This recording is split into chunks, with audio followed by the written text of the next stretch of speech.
que es bien importante, lo del COVID. ah, y voy a empezar mi presentación con el primer caso aquí en SUNY Downstate, en Brooklyn, Nueva York. Ah, Era un varón de 74 años con antecedentes de cáncer de los pulmones y del esófago.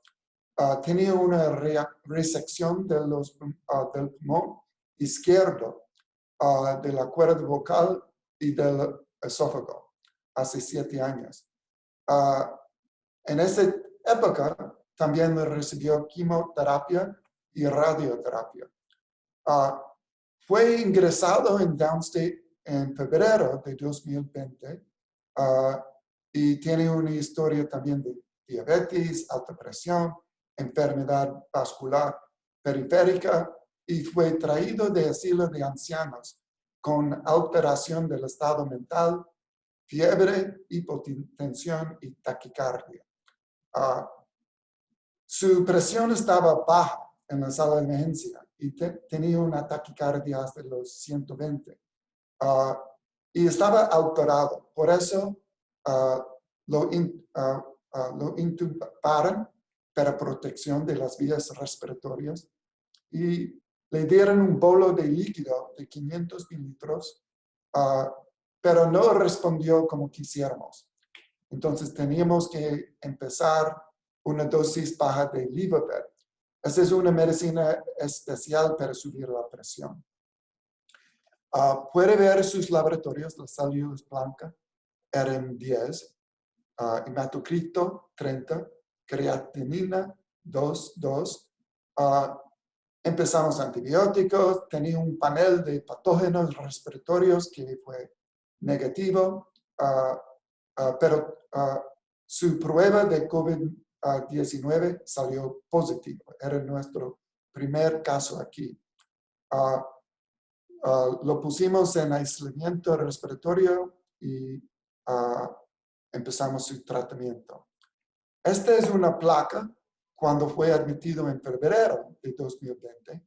Y estos son cambios debido al cáncer y de la radioterapia. Eso causa infiltrados pulmonares, la radioterapia. Y esos son crónicos. Pero se puede ver que el pulmón de la derecha está limpio. No hay nada ahí.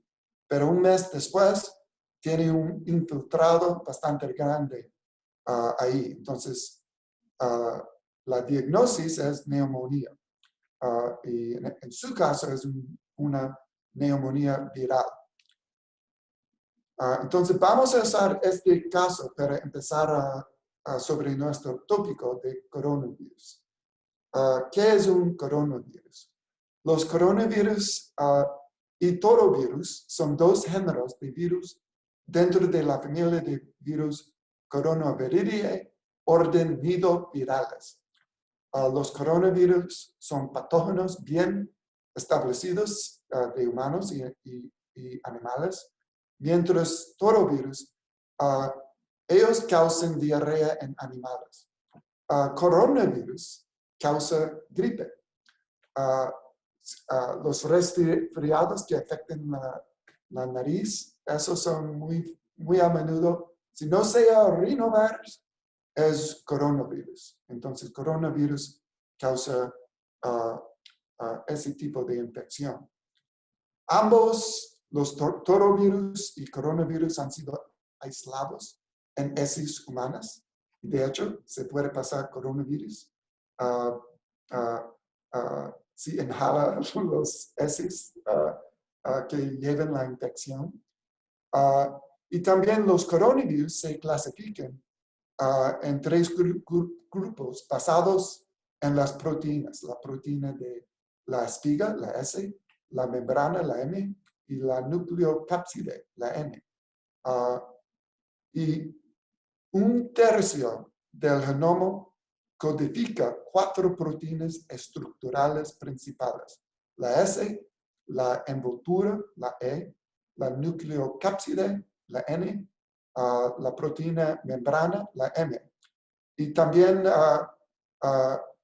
codifica para otras proteínas función que todavía no sabemos toda la función de las proteínas que producido por la coronavirus.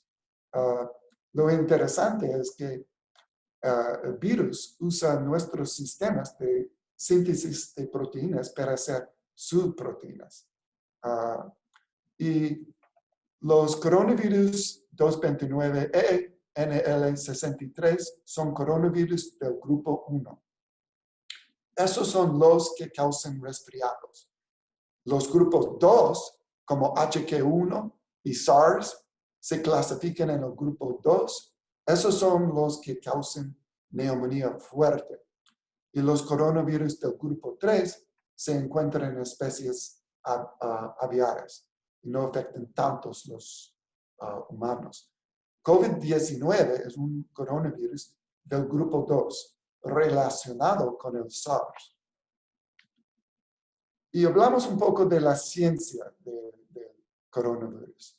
Tiene un genoma de ARN de sentido positivo monocatenario no segmentado de aproximadamente 30 kilobases, lo que los convierte en uno de los virus más grandes de ARN.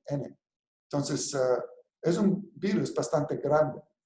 La proteína S es el principal inductor de anticuerpos neutralizantes. Esa es la proteína, la S es la que hace la corona. Esa proteína es la que hace interacción con los receptores ACE2 en la superficie de la célula huésped. Uno puede producir anticuerpos en contra de la espiga. De hecho, las vacunas que recibimos usan la proteína espiga, la S, para producir los anticuerpos. Pero también se puede producir anticuerpos en contra de la proteína M o la nucleocápside. De hecho, la prueba para ver si tenía una infección anterior de coronavirus o COVID-19 es un anticuerpo para la nucleocápside. Entonces, puede ver si uno tiene anticuerpos por infección natural, por chequear para los anticuerpos nucleocápside, porque la vacuna solo produce anticuerpos contra la S. Y el tropismo de la coronavirus está determinado por la parte S1 de la proteína S. Algunos coronavirus, debido a su proteína S, solo van a afectar el sistema intestino, causando diarrea, malestar del estómago. Otros van a afectar el sistema respiratorio, depende de la proteína. Y lo que hace es, la proteína hace contacto con el receptor y después, por una proceso de endocitosis, puede ser, entra dentro de la célula huésped y puede empezar a replicarse allí.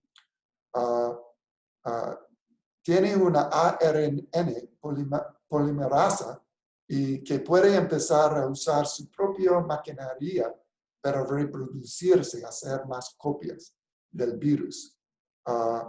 Y de hecho puede esconderse dentro de cosas que se llaman phagosomes o autophagosomes de la célula. De hecho, un estudio publicado en el New England Journal of Medicine mostró que genes relacionados con autofagia, un proceso donde la célula se come, digamos, para botar organelos viejos o proteínas que ya no sirven. El virus se aprovecha de esos autophagosomes para esconderse y replicarse. Y también usa su retículo endoplásmico rugoso para hacer sus proteínas que son necesarios para la replicación del virus. Y estos se transportan al Golgi y luego a la membrana plasmática y así se reproduce. Este es un dibujo del virus. Esta es la proteína espiga que hace la corona del virus. Esta es la proteína que hace contacto con el receptor en la célula huésped. Tiene proteína nucleocápside que protege el ARN. Tiene la proteína de la envoltura, aquí, verde, y tiene la proteína de la membrana. Todos tienen funciones bien importantes en la vida del virus. El sistema renina-angiotensina tiene un papel bien importante en COVID-19. La proteína principal se convierte en angiotensina 1 por medio de la enzima renina. Y después, dos cosas pueden pasar aquí. Angiotensina 1 puede interaccionar con ACE, una enzima, y convertirse en la angiotensina 2. Angiotensina 2 sube la presión, afecta las arterias. Para subir la presión también puede causar inflamación.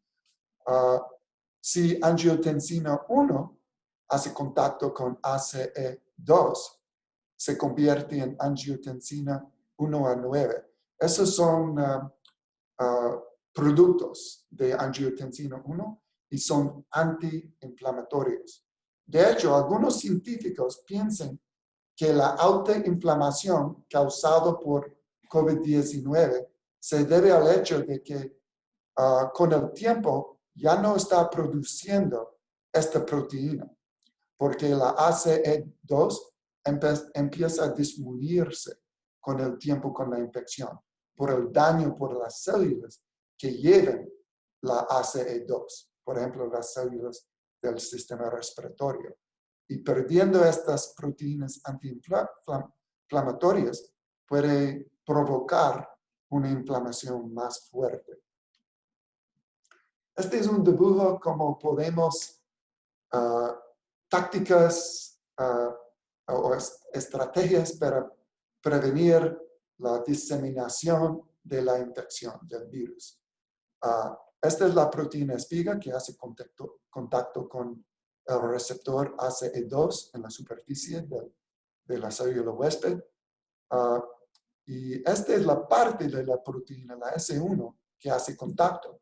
Si podía producir mucho S1 y inyectarlo en la circulación del víctima, digamos, esto puede bloquear el receptor y prevenir que el contacto con el virus y prevenir la infección. O puede hacer como un anticuerpo artificial que también bloquea el receptor y previene la interacción con el virus, con la proteína espiga. Si no hace nada, la proteína espiga va a hacer contacto con el receptor y por medio de endocitosis y otros procesos entra en la célula. Puede también hacer como un anticuerpo artificial que bloquea la proteína espiga en la superficie del virus. Esta estrategia, pienso yo, funcionaría. El problema tendría que hacerlo muy temprano en el transcurso de la infección. Pero la realidad, como vamos a ver después, la mayoría de los pacientes presentan tarde, como después de 7, 8, 9, 10 días. Ya en esa época, la replicación viral ya no es un problema. Su propio sistema lo ha controlado, pero ya el daño ya está hecho. Y eso es cuando las personas empiezan a padecer de neumonía. Entonces, tendría que hacer esto días después de infección, ya cuando se presentan al hospital demasiado tarde. Este es otro dibujo indicando lo que hace el virus. Entra en la célula, empieza suelta su ARN. Ese ARN usa su propio sistema para replicarse y hacer sus propias proteínas. Y después los nuevos virus se pueden salir de la célula y ir a otras células para continuar la infección. Sus células de su sistema inmune pueden tomar adentro el virus y presentar las proteínas para a células T que suelten quimocitoquinas para atacar el virus, o células B que causa la producción de anticuerpos para combatir la infección.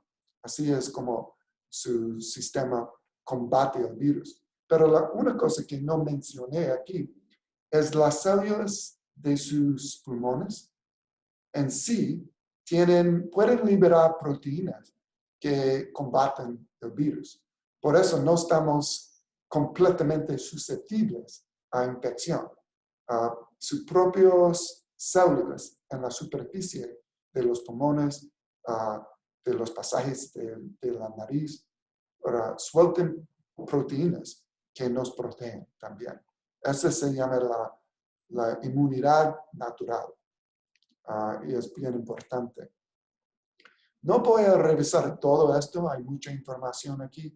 La única cosa que quiero que saquen de esto es que hay factores genéticos que pueden influir la susceptibilidad al COVID-19.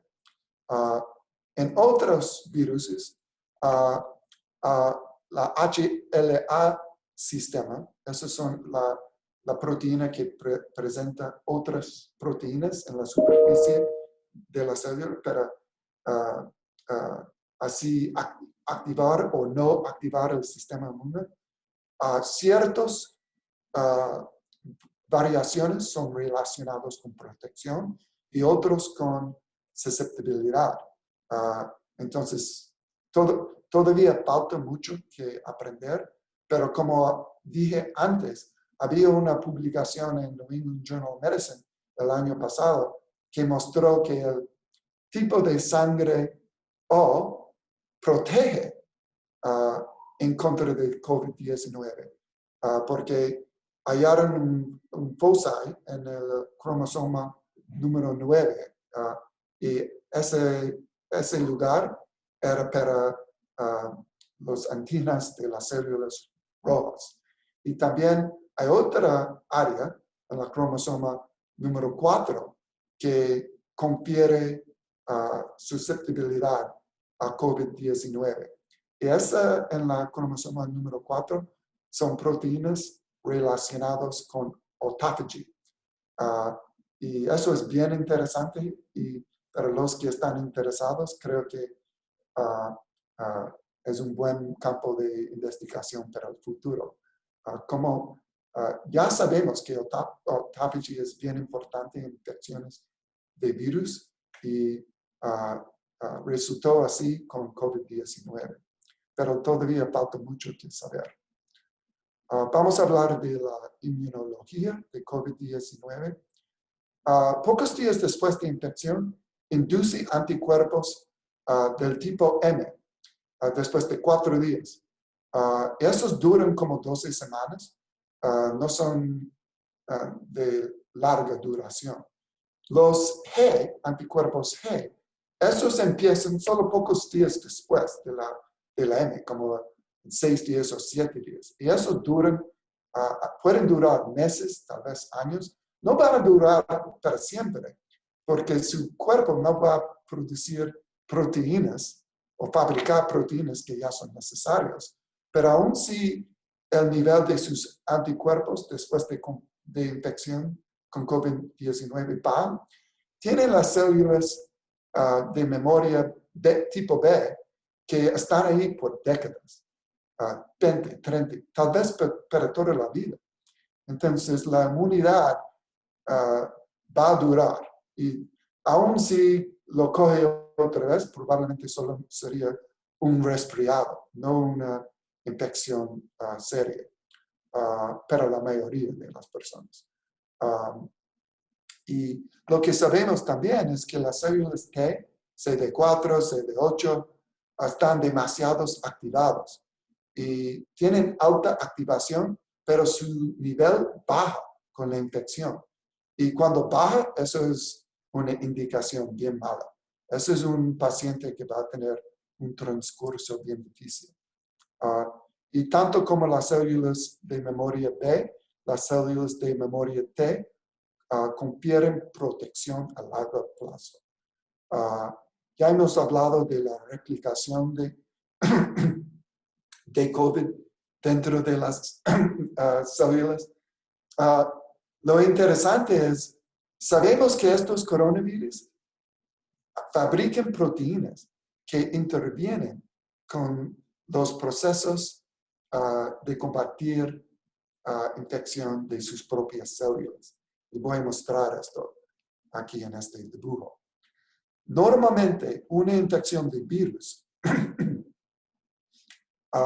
cuando la ARN entra en la célula, activa el receptor TLR3. Eso causa señalización que activa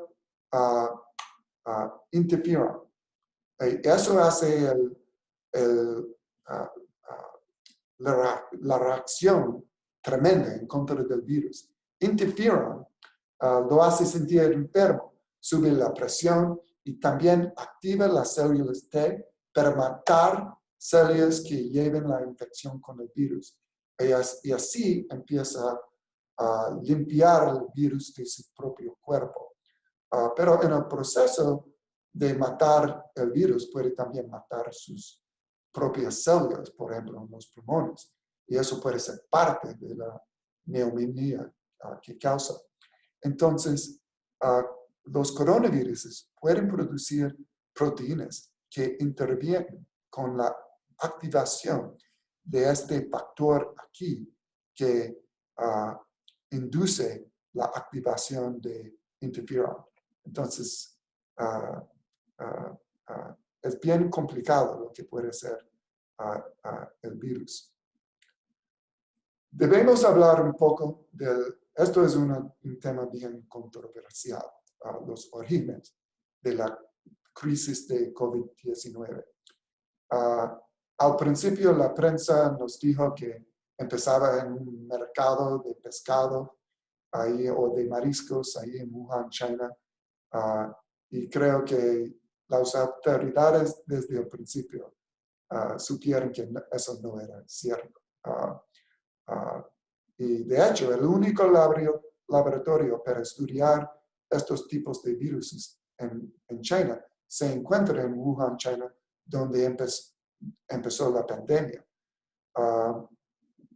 Y al principio había algunos oficiales estatales chinos que informaron que se filtró inadvertidamente de esa instalación, pero después tenían que retraer lo que habían dicho en el público.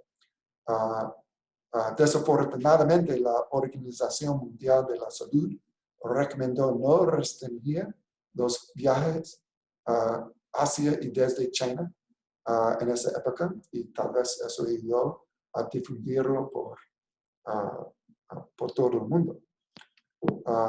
Y también esa organización, por razones que no entiendo yo, porque en el momento que mandaron este tweet al público, ellos supieron que esto era falso. Aquí dicen que no se puede transmitir de persona a persona COVID-19 por medio de la respiración.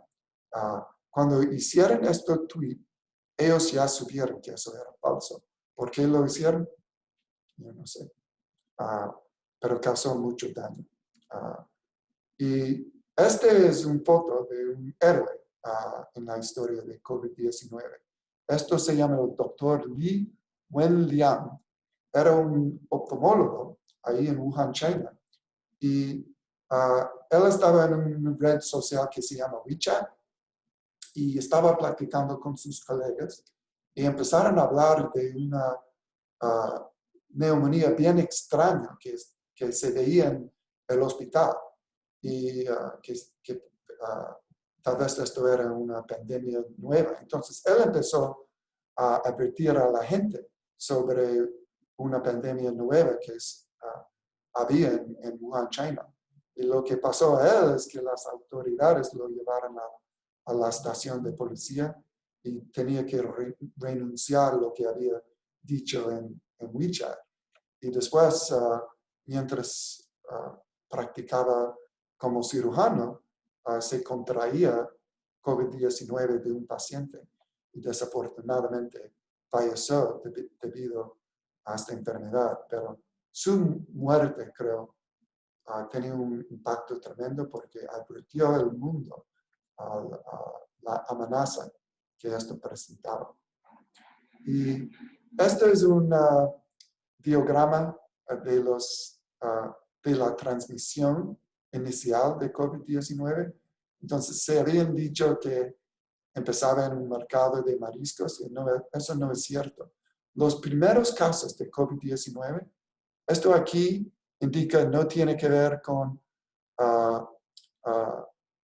el mercado. Lo de naranja indica que tenía que ver con el mercado, pero todos los casos iniciales no tenían nada que ver con el mercado. Entonces ellos supieron que eso no era cierto desde el principio. Y sí, habían casos en el mercado porque estaba bien cerca del laboratorio, a una cuadra, pienso, y es un área adentro de mucha gente con poca ventilación. Entonces, eso es un área perfecto para la transmisión del virus. Y la gran mayoría de los casos no tenían nada que ver con ese mercado. Esta es de una publicación de los primeros casos en Wuhan, China, y tengo que dar mucho crédito a los doctores en China, porque ellos mientras tenían un periodo de mucho estrés, ellos publicaron publicaciones de alta calidad sobre el virus. Yo usé esos manuscritos para prepararme para la pandemia aquí en Brooklyn. Y lo que se puede ver aquí es cuánto tiempo desde la infección hasta que empiezan los síntomas. Y es menos de 7 días. ¿Cuántos días de los síntomas hasta que busquen atención médica? Eso era dentro de un día. ¿Cuántos días desde el empiezo de síntomas y hospitalización? Eran por lo general eran casi 10 días. ¿Recuerdo lo que dije antes? Esas muchas terapias que podían funcionar para COVID no funcionan ya cuando los pacientes nos presentan en el hospital. ¿Por qué? Cuando ya están presentándose, la replicación viral casi está terminada. Pero casos leves termina después de 8 días de infección. Pero casos más serios, tal vez 15 días o lo más 20 días. Entonces, estrategias diseñadas combatir replicación viral no van a funcionar a menos que pueden darlo muy temprano en el transcurso de la infección. Este es otro manuscrito que fue publicado en JAMA, un journal bien prestigioso aquí en los Estados. 138 pacientes hospitalizados con neumonía en Wuhan, China, en 2019. Y la mediana de edad fue 56 años. Durante la primera ola de la pandemia en nuestro hospital era mucho mayor, casi los 70. Y COVID-19 es un riesgo mucho más grande para los viejos en comparación con los jóvenes. Los menos de 20 años, la influenza tiene más riesgo que COVID-19. Para personas mayores es al revés, por razones que no entendemos por completo. Y puede ver los síntomas que tenían: fiebre, tos seca, mialgia, fatiga, disnea, Y esto era bien importante. Yo no pensé que esto iba a ser el caso. Yo pensé que los más a riesgo iban a ser los que padecían de condiciones respiratorias. Pero no era así. Los riesgos más grandes para COVID-19, diabetes y alta presión. Y yo no pensaba, eso no era lo que esperaba. Se veía esto en publicación tras publicación. Ha sido confirmado muchas veces.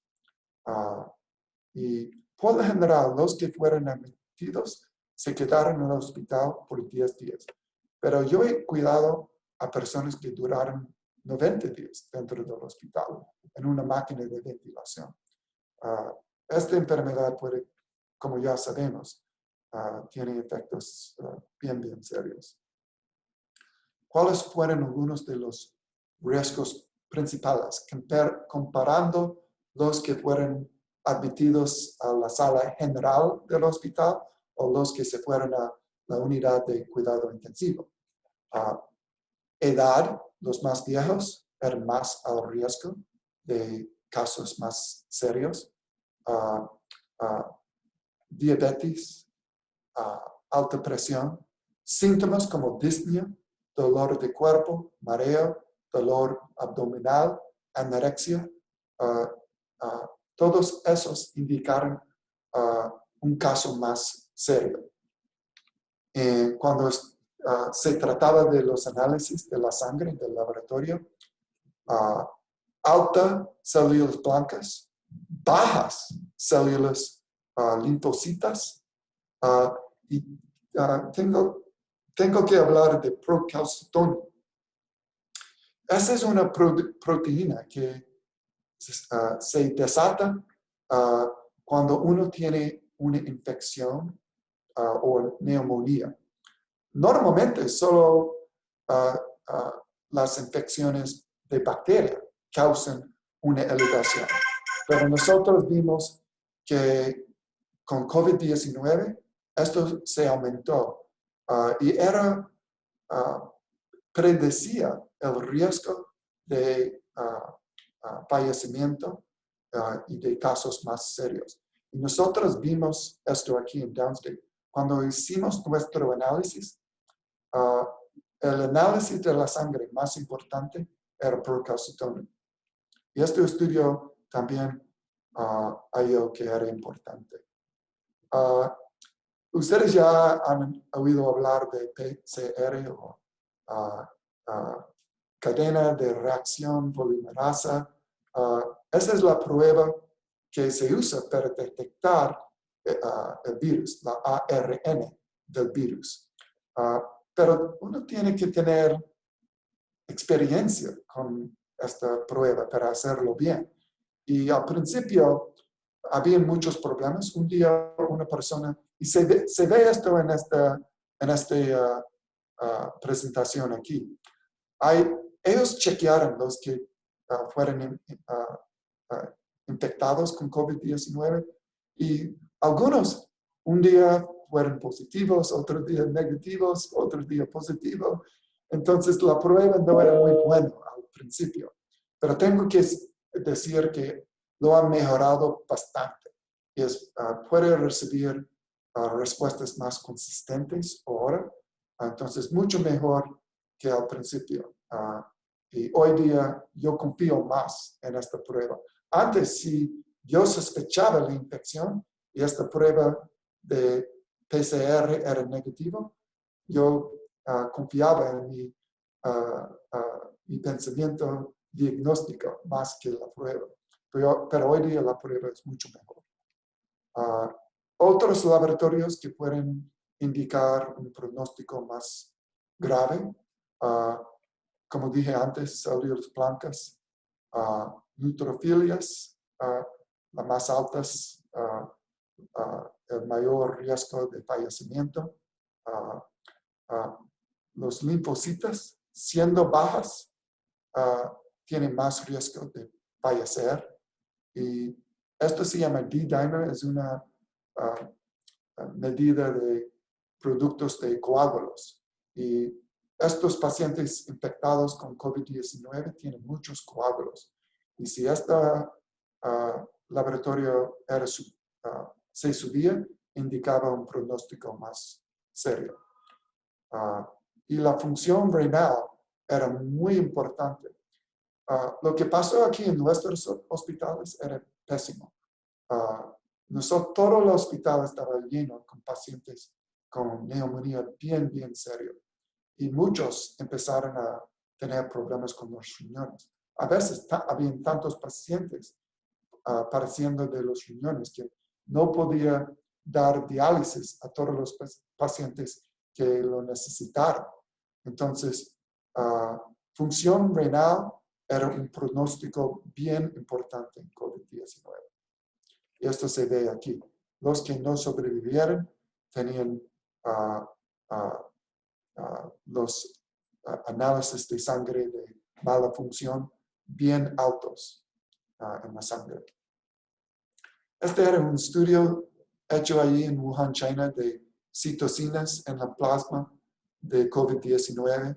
Y los que se tratan de asma, como 4, 5, 13, no fueron tan relacionados con COVID-19, pero los que se relacionan con infección de virus, sí, estos subieron en COVID-19, como la 1 o la 2.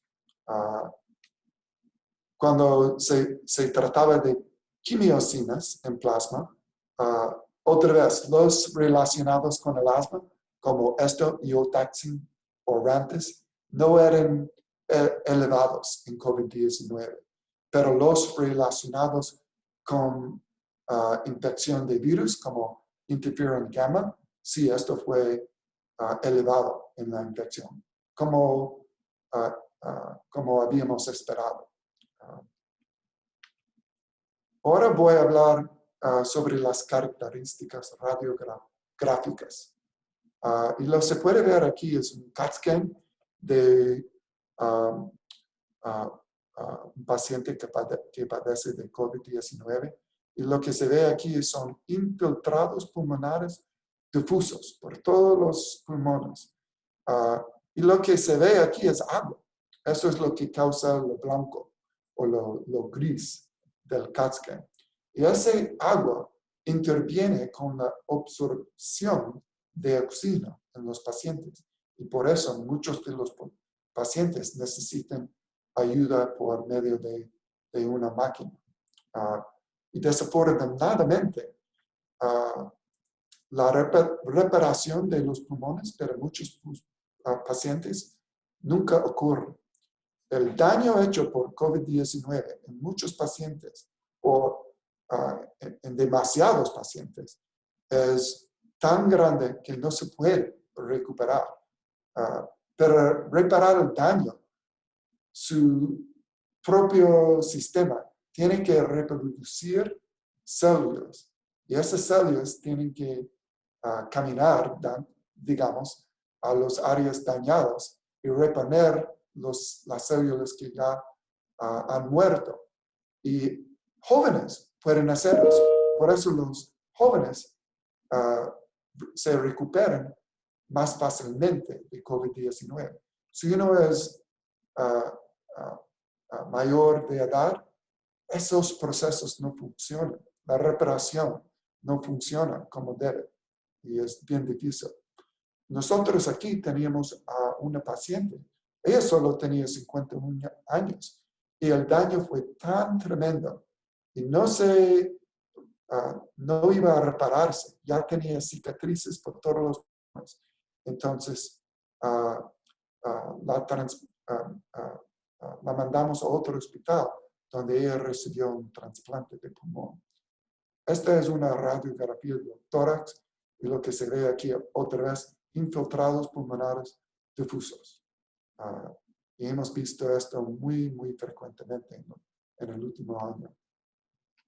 Esta es una prueba que se puede hacer en el laboratorio.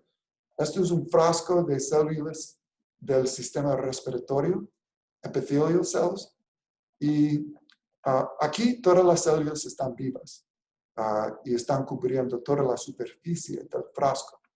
Pero aquí introdujeron el virus, aquí mismo, y empiezas a ver un área claro dentro, donde no había antes.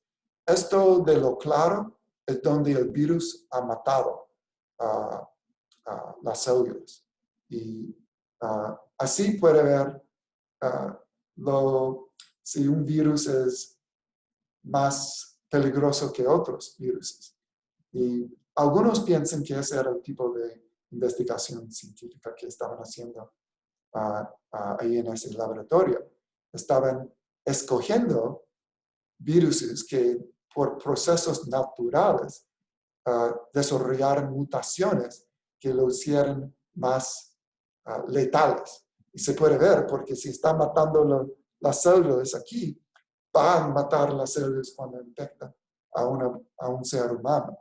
Y puede adelantar el proceso de selección natural para desarrollar un virus más letal.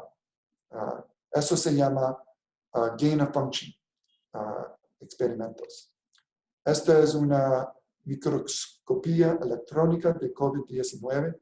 Aquí se puede ver la corona del virus. Esa es la proteína espiga. Y esta es la célula huésped. Puede ver los virus dentro de la célula. Puede ver que esta es una célula respiratoria porque estos son cilia que usan para limpiar los pulmones de la flema que uno produce.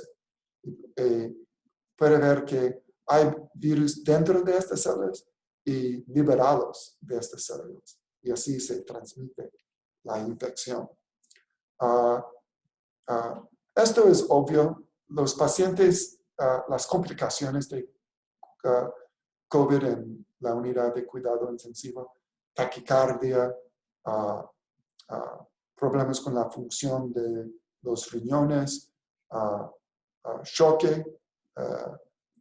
Y hemos visto esto muy frecuentemente como complicación de COVID-19. Y la complicación puede ser letal. Una cosa que hay que saber es si se puede adquirir el hospital, el COVID-19 dentro del hospital. De hecho, en un hospital ahí en Wuhan, un porcentaje grande contrayeron la infección dentro del hospital. Entonces, es importante tener sistemas para controlar la ventilación.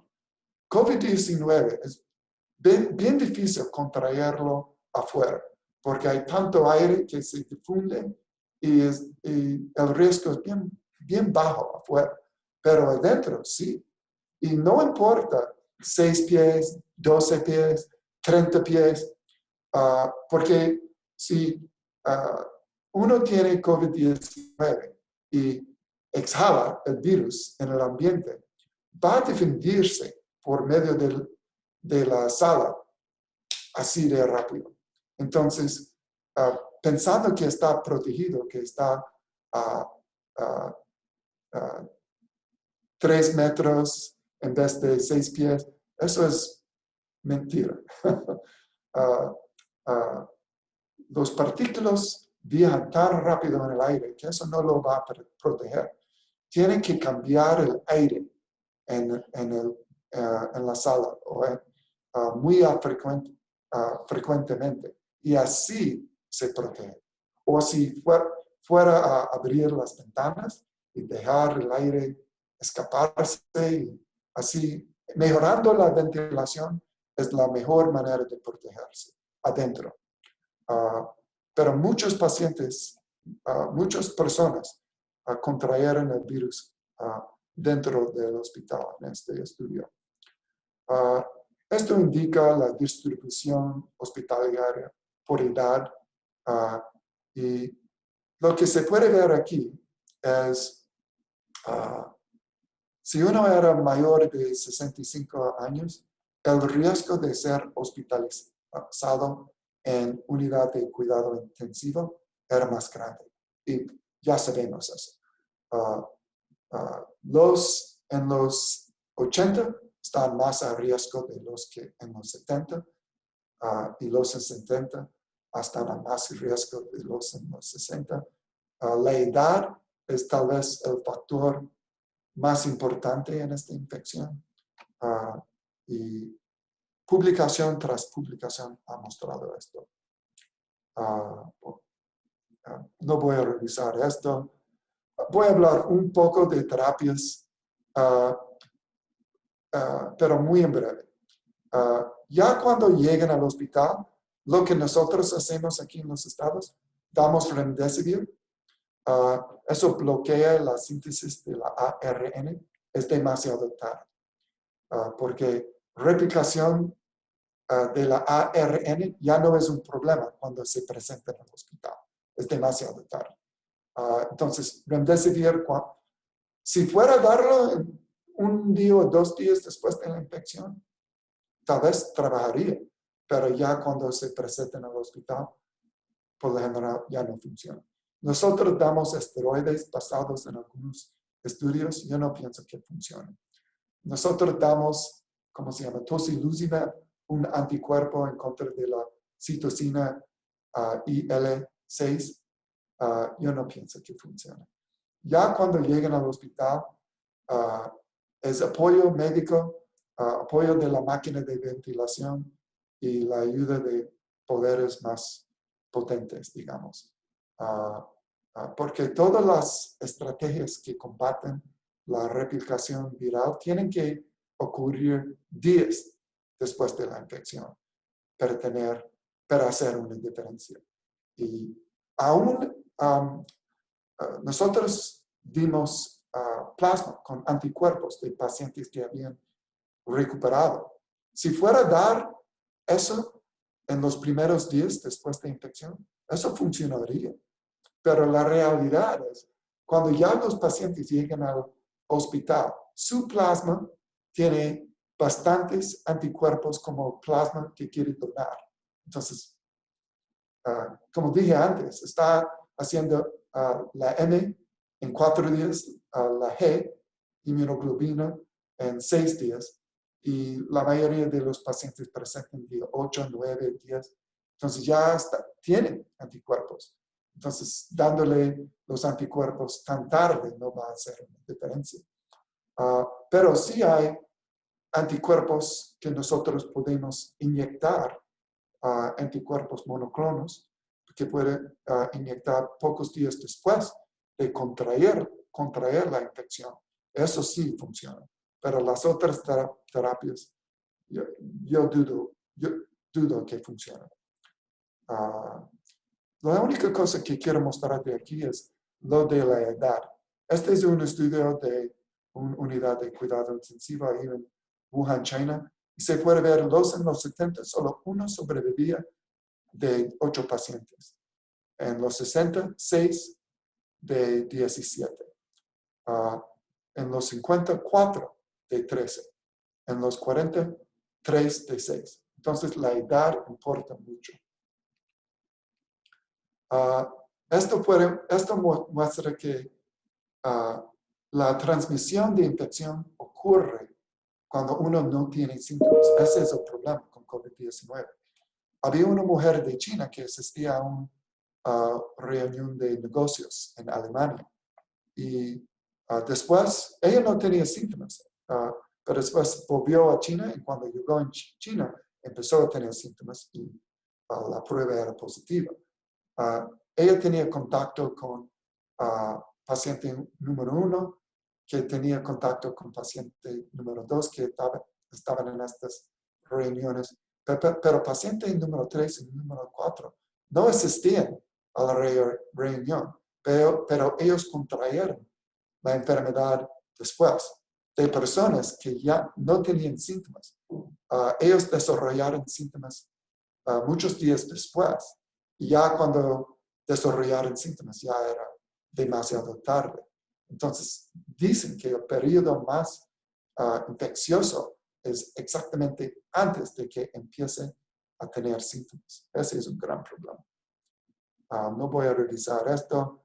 Solo esta es una comparación de la infectividad de COVID-19 en comparación con otros virus. Virus que se transmiten más es measles. Tienen RO. Este es el número de personas que un paciente puede pasar la infección a otros. Si la RO es 12 personas contraen la infección de una persona. Dicen que COVID-19 es 2, pero he visto algunos que dicen que es 4 o 5. Entonces todavía falta mucho que saber sobre eso. Entonces voy a terminar con esto. COVID-19 es altamente contagioso. Y como mostré en ese estudio, se puede pasar cuando la paciente no tiene síntomas y no sabe que tiene que aislarse. La RO indica el número promedio de personas adicionales que un caso afectado infecta.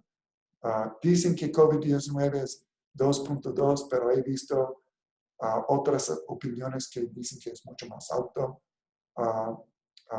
Y una razón para la propagación rápida es que se pasa cuando uno no tiene síntomas. Ningún tratamiento, en mi opinión, es efectivo ya cuando los pacientes se presenten durante la segunda semana de infección. Y desafortunadamente eso es cuando la mayoría de los pacientes presentan al sistema médico.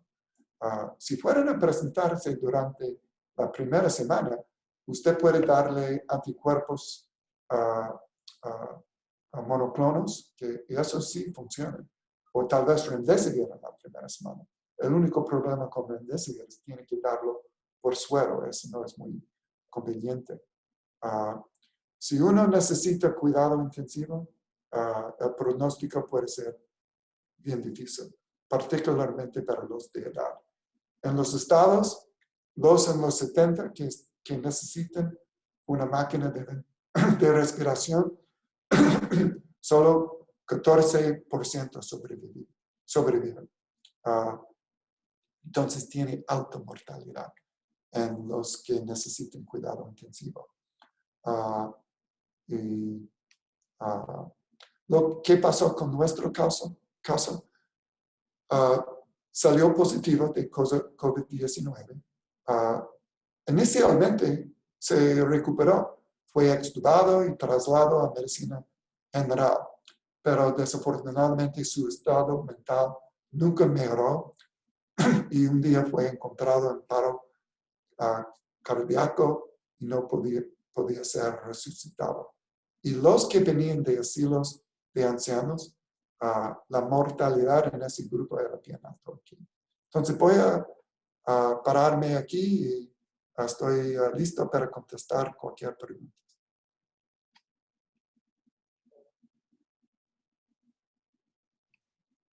Muchas gracias, doctor, por esa excelente charla y también por su excelente manejo de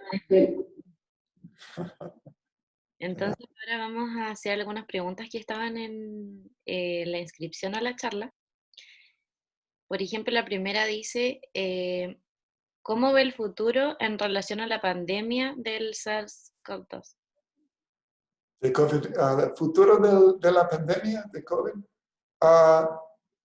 de un modo u otro, va a terminar, como todas las pandemias han terminado. Nosotros como una especie no somos, somos diseñados durarnos. Y con las vacunas se puede proteger la población más rápido, pero aún si no fuera por las vacunas, por lo eventual,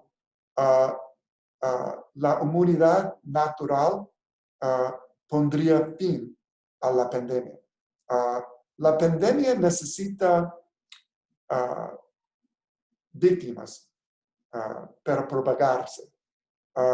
Y si hay mucha inmunidad en una comunidad, no hay manera de propagarse tanto por la comunidad. ¿Por qué se difundió tan rápido al principio? Porque tenía poblaciones que nunca habían visto este tipo de coronavirus. Lo que es interesante es que en Asia, en Japón, en Corea, ellos han visto muchos coronavirus en el pasado. De hecho, sus poblaciones tenían anticuerpos en contra de otros coronavirus que funcionaron en contra de COVID-19. Y tal vez eso explica por qué no fue tan grave en Japón o Corea como era en, por ejemplo, Italia o los Estados Unidos o otras partes del mundo. Entonces, esta pandemia no va a durar para siempre y gracias a la vacuna creo que estamos cerca del fin.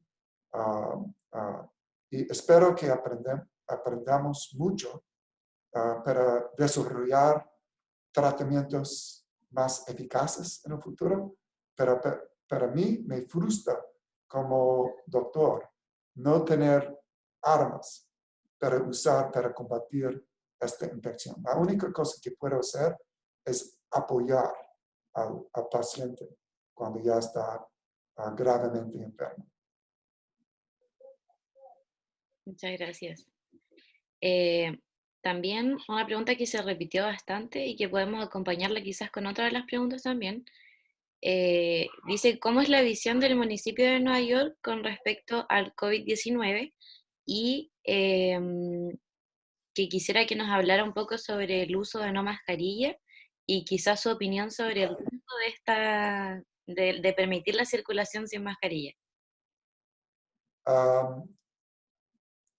Creo que uno de los víctimas de la pandemia eran los derechos civiles de la población. Por ejemplo, yo dije durante mi charla que no se pasa muy fácilmente afuera, porque hay tanto aire que se difunde muy rápido. Es difícil contraer COVID-19 afuera. Entonces, han habido muchos estudios que dicen que no pasa. Entonces, la decisión aislarnos dentro de la casa a toda la población, para mí era una equivocación. Esto se pasa de una persona a otra, adentro. ¿Ok? Entonces está diciendo a toda la población, pasa más tiempo adentro. Eso es una tontería, ¿right? Hubiera sido mejor para la economía y aún para el control de la transmisión, dejar que la población pase más tiempo afuera, porque adentro es donde la transmisión ocurre. De hecho, he tenido pacientes en la clínica que han dicho, no sé cómo podía haber contraído esta enfermedad. No, solo pasaba adentro, en mi casa, y pocas personas entraban. Y eso no protegía. Y había un estudio de Corea que mostró que el virus se pasaba de un apartamento a otro por medio de la ventilación del edificio. Entonces, eso era un error. En cuanto a la mascarilla, también eso era un error. Creo que nos dio un sentido falso de protección. Y voy a mostrarles los tipos. Los tipos que usan el cirujano, este tipo de mascarilla, inútil, completamente. Los poros son de tamaño 100 microns, ¿ok?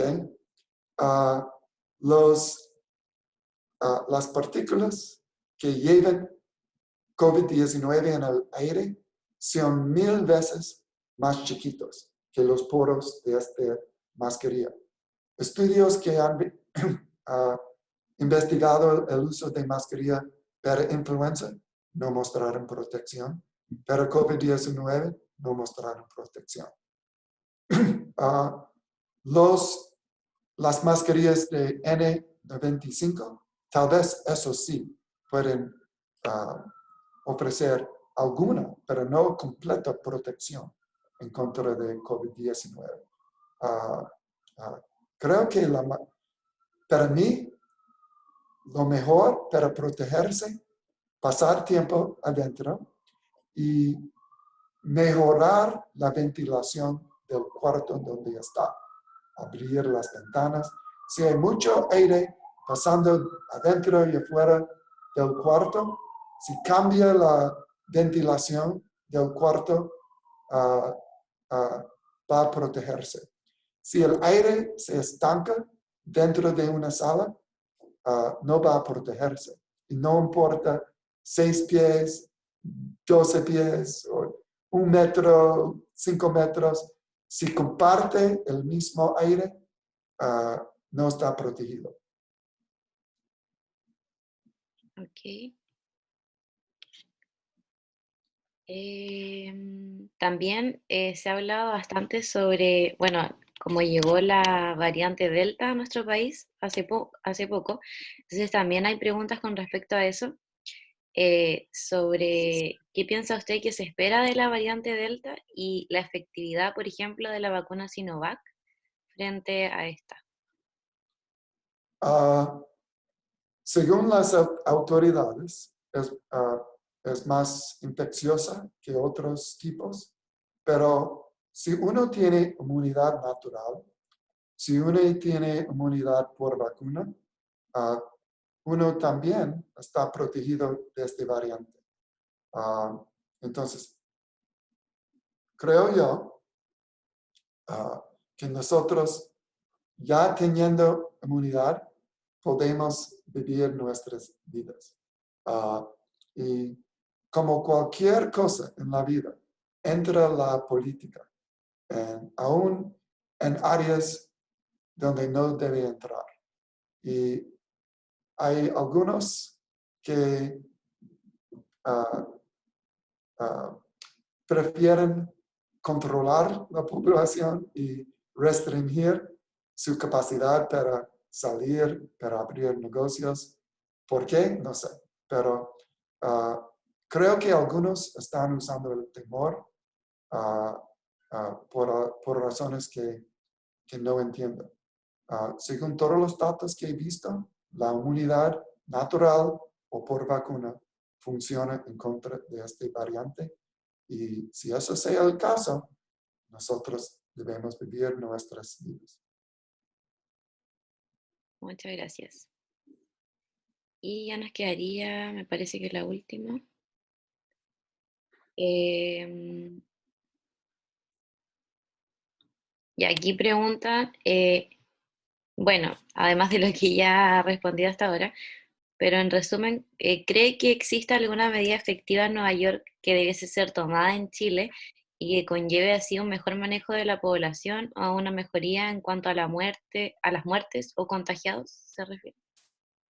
Algo que podemos hacer o una terapia. No, medidas como, por ejemplo, lo que decía de la mascarilla, las cuarentenas. Ah, Salir afuera, pasar más tiempo afuera, porque la transmisión no ocurre afuera, ocurre adentro.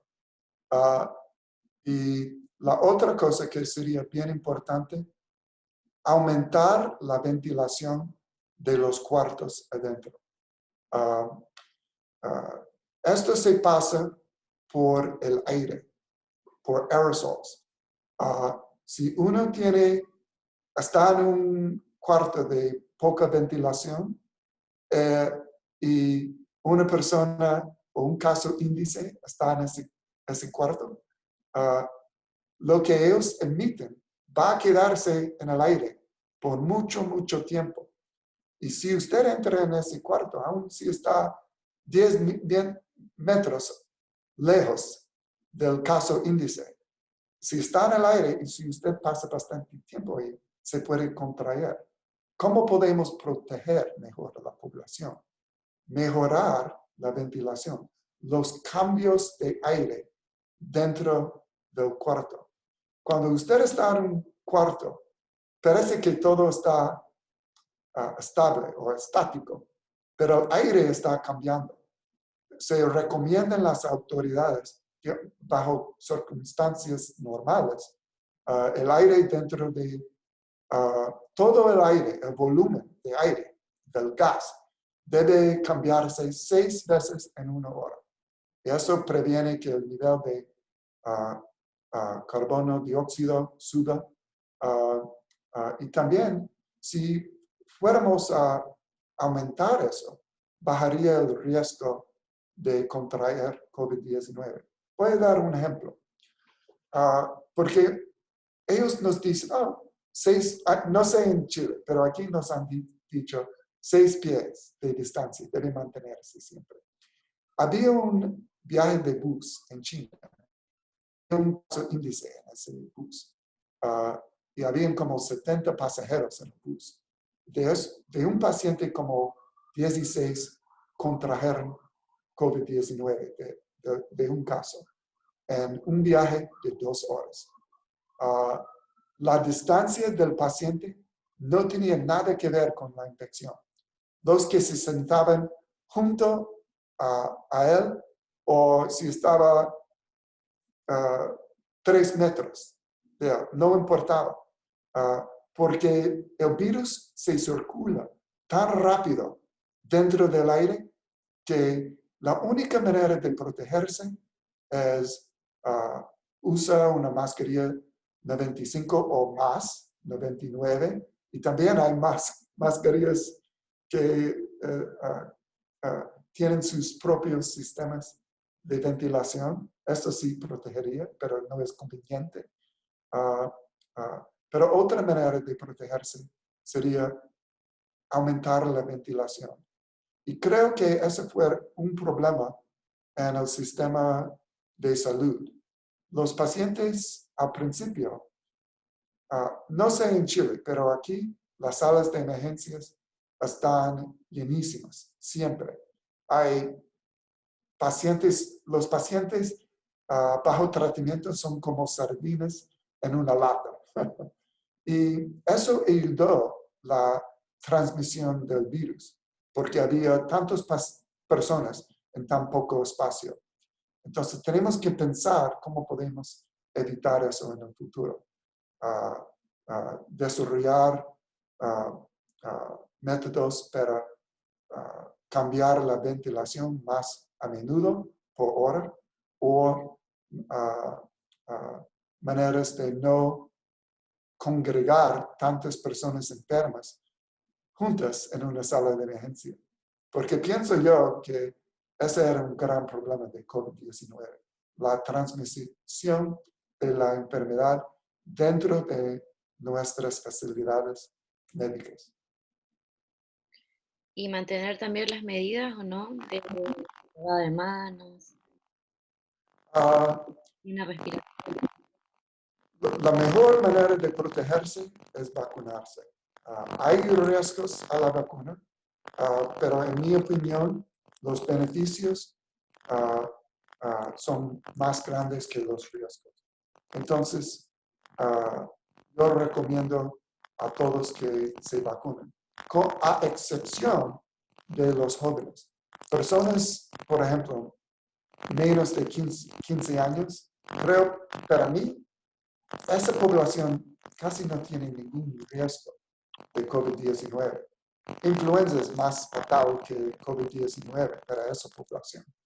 Y esa población sí puede tener problemas con miocarditis, una inflamación del corazón. Entonces, a excepción de poblaciones bien jóvenes, todos nosotros debemos vacunarnos, y no he visto ningún paciente completamente vacunado que fue admitido al hospital con COVID-19.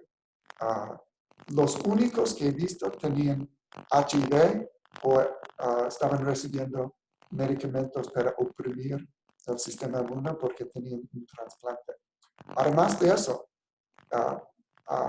esto es muy, muy eficaz. Y ya que la vacuna funciona, eso quiere decir, pero los vacunados, COVID-19 no representa la amenaza que representaba antes. Antes era una enfermedad potencialmente letal. Ahora, para una persona vacunada, yo diría que influenza tiene tanto o más riesgo que COVID-19. Entonces, la mejor manera de protegerse es vacunarse. Pero si no quiere vacunarse, la única manera es tratar de mejorar la ventilación dentro de los cuartos que usa. Abre la ventana o si no puede hacer eso, tiene que usar mascarillas de tipo 95 o más grande y eso no es muy conveniente. Para mí, yo prefiero vacunar. Muchas gracias por responder a todas nuestras preguntas y por participar en este evento igual. Sin duda que fue muy provechoso para nosotros y agradecemos nuevamente su presencia el día de hoy. No sé si quiere decir unas palabras, con esto estaríamos finalizando. Gracias por la oportunidad para presentar y espero a todos que ustedes y sus familias estén de buena salud. Muchas gracias, doctor. Entonces damos por finalizado el evento de hoy día.